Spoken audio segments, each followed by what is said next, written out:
नमस्कार दोस्तों, ओम श्री गणेशाय नमः। जय माता दी। आप सभी पर मां महागौरी की कृपा सदैव बनी रहे और आप सभी को महाअष्टमी की भी बहुत बहुत शुभकामनाएं। आज सुनिए मां महागौरी की संपूर्ण कथा। आइए हम सभी मिलकर पहले मां महागौरी का ध्यान करें। मां महागौरी का स्वरूप अत्यंत गौरवन और दिव्य है। मां के गौरव वर्ण को शंख चक्र और कंद के फूल के समान माना गया है। मां का वाहन वृषभ है, इनकी 4 भुजाएं हैं, इनके दाहिने हाथ में त्रिशूल है और दूसरा दाहिना हाथ अभय मुद्रा में है। मां ने बाएं हाथ में डमरू धारण किया है और एक अन्य बायां हाथ वरद मुद्रा में है। इस स्वरूप में मां अत्यंत शांत प्रतीत होती हैं। मां महागौरी पुनर्तः श्वेत वस्त्र और आभूषण धारण करती हैं, इसलिए इनका एक नाम श्वेतांबर धरा भी है। और आज हम सभी मां महागौरी को बारंबार प्रणाम करते हैं। प्राचीन कथा के अनुसार एक बार शौनक आदि 88,000 ऋषियों ने महर्षि वेदव्यास जी से पूछा, प्रभु अपने गणों तथा देवी के साथ अंतर्ध्य होकर भगवान शिव कहाँ गए, कहाँ रहे और फिर कहाँ क्या करके विरत हुए। तब व्यास जी ने कहा, महर्षियों पर्वतों में श्रेष्ठ और विचित्र कंदराओं से सुशोभित जो परम सुंदर मंद्राचल है, वही अपनी तपस्या के प्रभाव से देवाधिदेव महादेव जी का प्रिय निवास स्थान हुआ। उसने देवी पार्वती और शिव जी को अपने सिर पर ढोने के लिए बड़ा भारी तप किया था और दीर्घ काल के बाद उसे उनके चरणारविंदों के स्पर्श का सुख प्राप्त हुआ। उस पर्वत के सौंदर्य का विस्तार पूर्वक वर्णन सहस्त्रों मुखों द्वारा 100 करोड़ वर्षों में भी नहीं किया जा सकता। उसके सामने समस्त पर्वतों का सौंदर्य तुच्छ हो जाता है। इसलिए महादेव जी ने देवी का प्रेय करने की इच्छा से उस अत्यंत रमणीय पर्वत को अपना अंतःपुर बना लिया। इस सर्वश्रेष्ठ पर्वत का स्मरण करके रैभ्य आश्रम के समीप स्थित वे अंबिका सहित भगवान त्रिलोचन वहां से अंतर्ध्य होकर चले गए। मंद्राचल के उद्यान में पहुंचकर देवी सहित महेश्वर वहां के रमणीय तथा दिव्य अंतःपुर की भूमियों में रमण करने लगे। जब इस प्रकार कुछ समय बीत गया और ब्रह्मा जी की मैथुनी सृष्टि के द्वारा जब प्रजाएं बढ़ गई, तब शुभ और निशुभ नामक 2 दैत्य उत्पन्न हुए। वे परस्पर भाई थे। उनके तपोबल से प्रभावित होकर परमेष्ठी ब्रह्मा जी ने उन दोनों भाइयों को यह वर दिया था कि इस जगत के किसी भी पुरुष से तुम मारे नहीं जा सकोगे। उन दोनों ने ब्रह्मा जी से प्रार्थना की थी कि पार्वती देवी के अंश से उत्पन्न जो अयोनिजा कन्या उत्पन्न हो, जिसे पुरुष का स्पर्श तथा रति प्राप्त न हुई हो और जो अलंघ्य पराक्रम से संपन्न हो, उसके प्रति काम भाव से पीड़ित होने पर हम युद्ध में उसी के हाथों मारे जाए। उनकी इस प्रार्थना पर ब्रह्मा जी ने तथास्तु कहकर उन्हें यह वरदान दे दिया। तभी से युद्ध में इंद्र आदि देवताओं को जीतकर उन दोनों ने जगत को अनीतिपूर्वक वेदों के स्वाध्याय और यज्ञ आदि से रहित कर दिया। तब ब्रह्मा जी ने उन दोनों के वध के लिए देवेश्वर शिव से प्रार्थना की कि प्रभु आप एकांत में देवी की निंदा करके भी जैसे तैसे उन्हें क्रोध दिलाए और उनके रूप रंग की निंदा से उत्पन्न हुई काम भाव से रहित कुमारी रूपा शक्ति को निशुभ और शुभ के वध के लिए देवताओं को अर्पित कीजिए। ब्रह्मा जी के इस तरह प्रार्थना करने पर भगवान नीललोहित रुद्र एकांत में पार्वती जी की निंदा सी करते हुए मुस्कुराकर कहने लगे, देवी तुम तो काली हो। तब सुंदर वर्ण वाली देवी पार्वती अपने श्याम वर्ण के कारण आक्षेप सुनकर कुपित हो उठी और पतिदेव से मुस्कुराकर समाधान रहित वाणी द्वारा बोली। देवी ने कहा, प्रभु यदि मेरे इस काले रंग पर आपका प्रेम नहीं है तो फिर इतने लंबे समय से आप अपनी शिक्षा का दमन क्यों करते रहे। कोई स्त्री कितनी ही सर्वांग सुंदरी क्यों ना हो, यदि पति का उस पर अनुराग नहीं हुआ तो अन्य समस्त गुणों के साथ ही उसका तो जन्म लेना ही व्यर्थ हो जाता है। स्त्रियों की यह सृष्टि ही पति के भोग का प्रधान अंग है और यदि वह उससे ही वंचित हो गई तो फिर इसका और कहाँ उपयोग हो सकता है। इसलिए आपने एकांत में जिसकी निंदा की है, अब मैं उसी वर्ण को त्याग कर दूसरा वर्ण ग्रहण करूंगी या फिर स्वयं ही मिट जाऊंगी। ऐसा कहकर देवी तुरंत शैया से उठकर खड़ी हो गई और तपस्या के लिए दृढ़ निश्चय करके गदगद कंठ से जाने की आज्ञा मांगने लगी। इस प्रकार प्रेम भंग होने से भयभीत होकर भूतनाथ भगवान शिव स्वयं भवानी को प्रणाम करते हुए बोले, भगवान ने कहा, प्रिय मैंने क्रीड़ा या मनोविनोद के लिए बात कही है, मेरे इस अभिप्राय को ना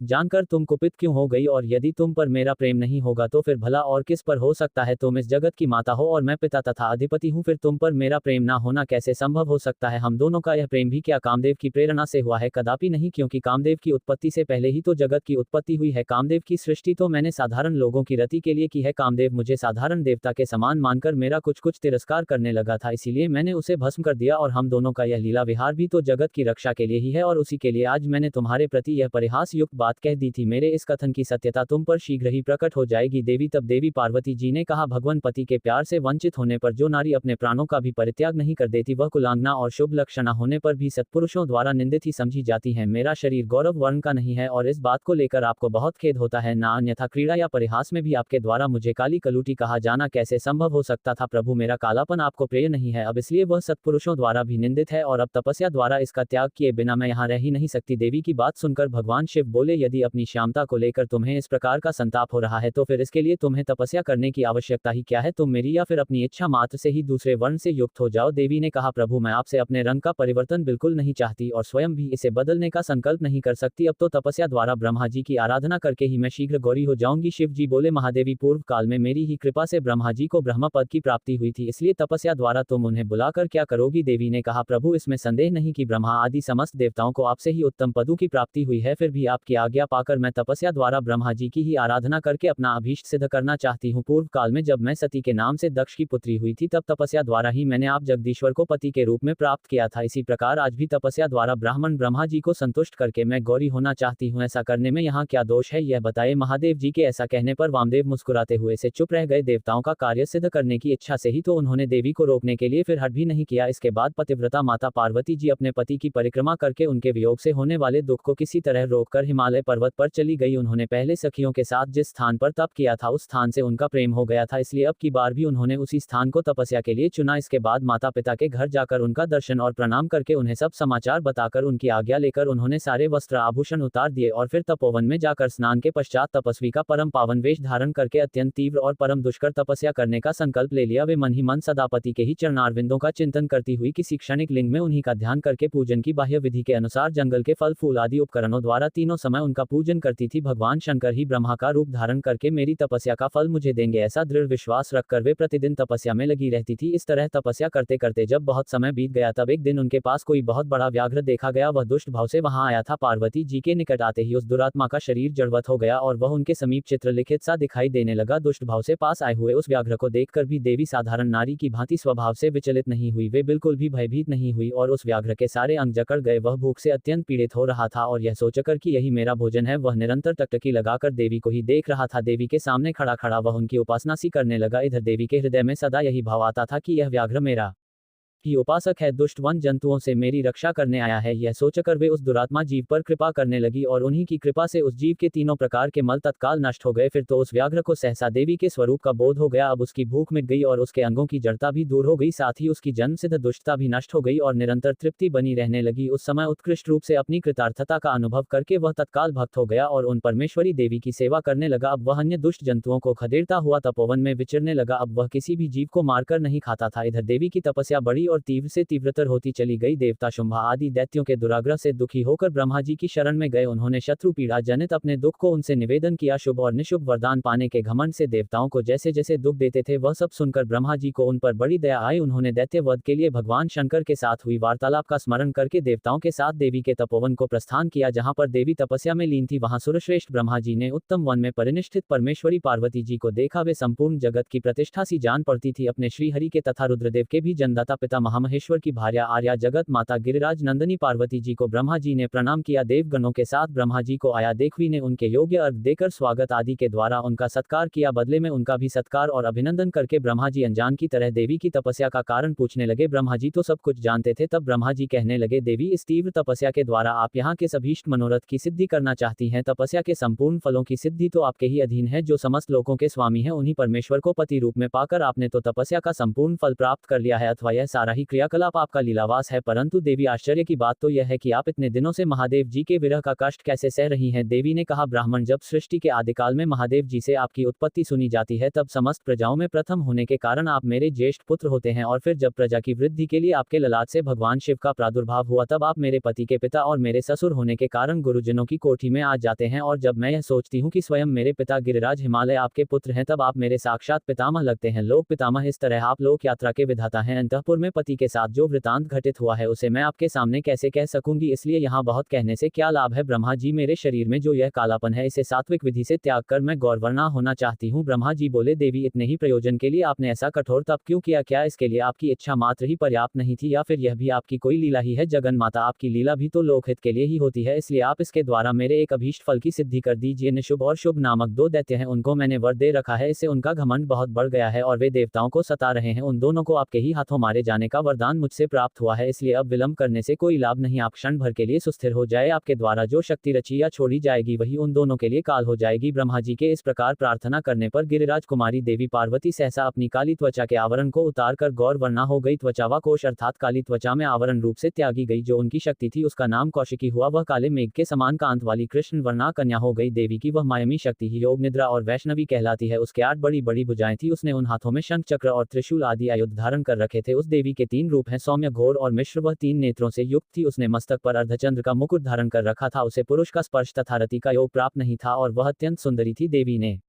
अपनी इस सनातन शक्ति को ब्रह्मा जी के हाथ में दे दिया। वही दैत्य प्रवर शुंभ और निशुंभ का वध करने वाली देवी हुई। उस समय प्रसन्न हुए ब्रह्मा जी ने उस पराशक्ति की सवारी के लिए एक प्रबल से प्रदान किया जो उनके साथ ही आया था। उस देवी के रहने के लिए ब्रह्मा जी ने विंध्यगिरी पर वास स्थान दिया और वहां नाना प्रकार के उपचारों से उनका पूजन किया। विश्वकर्मा ब्रह्मा जी के द्वारा सम्मानित हुई वह शक्ति अपनी माता गौरी को और ब्रह्मा जी को क्रमशः प्रणाम करके अपने ही अंगों से उत्पन्न और अपने ही समान शक्तिशालिनी बहुसंख्यक शक्तियों को साथ लेकर दैत्यराज शुभ निशुंभ को मारने के लिए उद्यत होकर विद पर्वत की ओर चली गई। उसने युद्ध के मैदान में उन दोनों दैत्यराजों को मार गिराया। कौशिकी को उत्पन्न करके उसे ब्रह्मा जी के हाथ में देने के पश्चात गौरी देवी ने प्रत्युपकार के लिए पितामह ब्रह्मा जी से कहा, क्या आपने मेरे आश्रम में रहने वाले इस व्याघ्र को देखा है? ब्रह्म जी, इसने दुष्ट जंतुओं से मेरे तपोवन की रक्षा की है। यह मुझ में अपना मन लगाकर अनन्य भाव से मेरा भजन करता रहा है, अतः इसकी रक्षा के सिवा दूसरा कोई मेरा प्रियकारी नहीं है। यह मेरे अंतःपुर में विचरने वाला होगा। भगवान शंकर इसे प्रसन्नता पूर्वक गणेश्वर का पद प्रदान करेंगे। मैं इसे आगे करके सखियों के साथ अब यहाँ से जाना चाहती हूँ। इसके लिए आप मुझे आज्ञा दें, क्योंकि आप प्रजापति हैं। देवी के ऐसा कहने पर उन्हें भली भांति जान हंसते और मुस्कुराते हुए ब्रह्मा जी उस व्याघ्र की पुरानी क्रूरतापूर्ण करतूतें बताते हुए उसकी दुष्टता का वर्णन करने लगे। ब्रह्मा जी ने कहा, देवी, कहाँ तो पशुओं में क्रूर व्याघ्र और कहाँ यह आपकी मंगलमय कृपा। आप विषधर सर्प के मुख में साक्षात अमृत क्यों सींच रही हैं? यह केवल व्याघ्र के रूप में रहने वाला कोई दुष्ट निशाचर है। इसने तो बहुत सी गौओं और तपस्वी ब्राह्मणों को खा डाला है। यह उन सबको इच्छा अनुसार ताप देता हुआ मन माना रूप धारण करके विचरता है, इसलिए इसे अपने पाप कर्म का फल अवश्य भोगना चाहिए। ऐसे दुष्टों पर आपको कृपा करने की क्या आवश्यकता है? इस स्वभाव से ही कलुषित चित्त वाले दुष्ट जीव से देवी को क्या काम है? तब देवी बोली, आपने जो कुछ कहा है वह सब ठीक है, यह ऐसा ही सही, फिर भी मेरी शरण में आ गया है, इसलिए मुझे इसका त्याग नहीं करना चाहिए। ब्रह्मा जी ने कहा, देवी, इसकी आपके प्रति भक्ति है, इस बात को जाने बिना ही मैंने आपके समक्ष इसके पूर्व चरित्र का वर्णन कर दिया। यदि इसके भीतर भक्ति है तो पहले के पापों से भला इसका क्या बिगड़ने वाला है? क्योंकि आपके भक्त का तो कभी नाश ही नहीं हो सकता। जो आपकी आज्ञा का पालन नहीं करता वह पुण्यकर्मा होकर भी क्या करेगा? देवी, आप ही अजन्मा बुद्धिमती पुरातन शक्ति और परमेश्वरी है। सबके बंध और मोक्ष की व्यवस्था तो आपके ही अधीन है। आपके सिवा पराशक्ति कौन है? आपके बिना किसको कर्म जनित सिद्धि प्राप्त हो सकती है? अतः यह पापाचारी व्याघ्र भी आज आपकी कृपा से परम सिद्धि प्राप्त करें, इसमें कौन बाधक हो सकता है? इस प्रकार उनके परम तत्व का स्मरण कराकर ब्रह्मा जी ने जब उचित प्रार्थना की तब गौरी देवी तपस्या से निवृत्त हुई। इसके बाद देवी की आज्ञा लेकर ब्रह्मा जी अंतर्ध्यान हो गए। फिर देवी ने अपने वियोग को ना सह सकने वाले माता पिता मैना और हिमवान का दर्शन करके उन्हें प्रणाम किया और उन्हें नाना प्रकार से आश्वासन दिया। इसके बाद देवी ने तपस्या के प्रेमी तपोवन के वृक्षों को देखा। वे उनके सामने पुष्पों की वर्षा कर रहे थे। ऐसा जान पड़ता था मानो उनसे होने वाले वियोग के शोक से पीड़ित होकर वे पुष्प नहीं आंसू बरसा रहे हो। अपनी शाखाओं पर बैठे हुए पक्षियों के कलरवों के व्यास से मानो वे व्याकुलता पूर्वक नाना प्रकार से दीनतापूर्ण विलाप कर रहे थे। इसके बाद पति के दर्शन के लिए उतावली होकर उस व्याघ्र को औरस पुत्र की तरह स्नेह से आगे करके सखियों से बातचीत करती और देह के दिव्य प्रभा से दसों दिशाओं को उद्याप्त करती हुई गौरी देवी मंद्राचल को चली गई, जहां संपूर्ण जगत के आधार सृष्टा पालक और संहारक पतिदेव महेश्वर विराजमान थे। उधर द्वारपाल बड़ी उतावली से देवी की राह देखते थे। उनके साथ ही महादेव जी भी देवी के आगमन के लिए उत्सुक थे। जब वे भवन में प्रवेश करने लगी तब शंकित हो उन प्रेमजनित भावों से वे उनकी ओर देखने लगे। देवी भी उनकी ओर उन्हीं भावों से देख रही थी। उस समय उस भवन में रहने वाले श्रेष्ठ पार्षदों ने देवी की वंदना की। फिर देवी ने विनयक्त वाणी द्वारा भगवान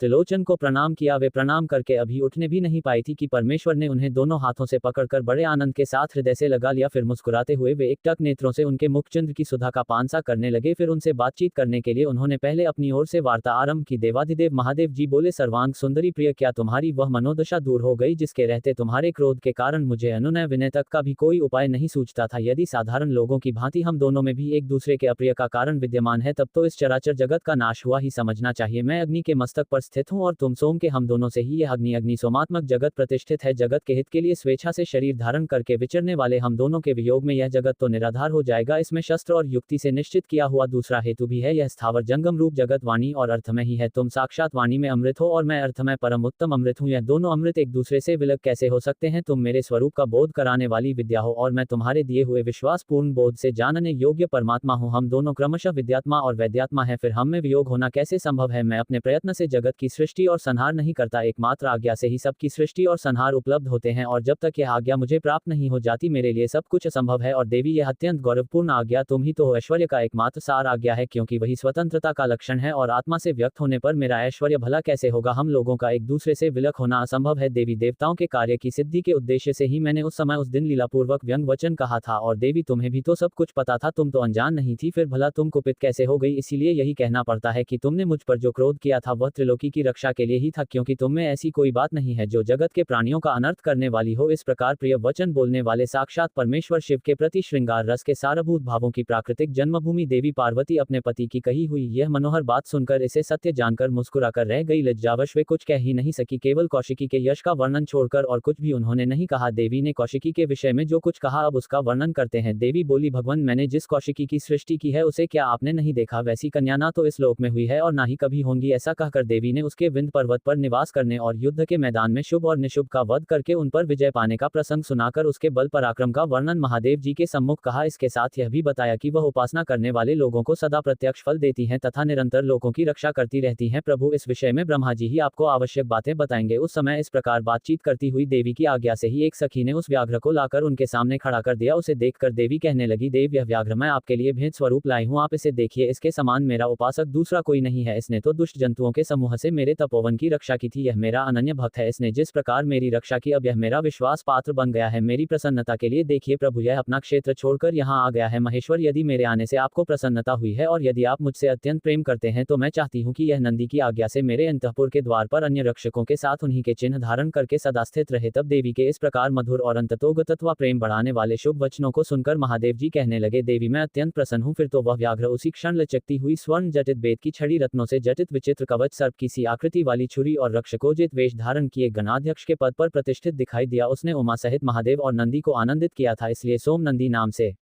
विख्यात हुआ। इस प्रकार देवी का प्रिय कार्य करके चंद्रार्धभूषण महादेव जी ने उन्हें रत्नभूषित दिव्य आभूषणों से भूषित किया। चंद्राभूषण भगवान शिव ने सर्व मनोहारिणी गिरिराज कुमारी गौरी देवी को पलंग पर बिठाकर उस समय सुंदर अलंकारों से स्वयं ही उनका श्रृंगार किया और इस प्रकार देवी महागौरी के नाम से विख्यात हुई। सभी प्रेम से बोलिए मां महागौरी की जय। धन्यवाद।